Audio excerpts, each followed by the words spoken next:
focus, the biggest annual climate summit is still underway and has overshot its deadline. Overnight talks continued on the last day amid a standoff on fossil fuels.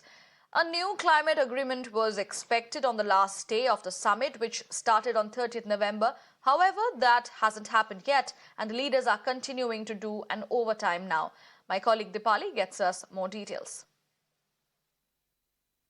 Cop28 was supposed to be over by now, but it is still ongoing.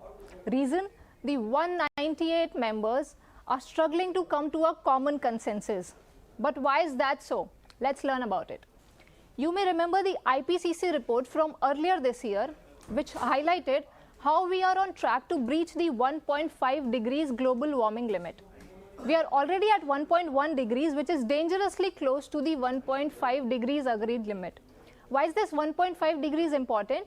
It is important because this is the number which was agreed during the Paris deal, which was during the 21st edition of the Conference of Parties. And 2 years back, which was in Glasgow, the COP26 members agreed to phase down fossil fuels. This essentially means to eliminate the non-renewable sources of energy. But they struggled to do that even in COP27. And now the same story is repeating itself in COP28 also. While European Union remains adamant to cut out fossil fuels, the rest of the other members think otherwise. And this is the same reason why a mention of no fossil fuels was also missing from their draft resolution.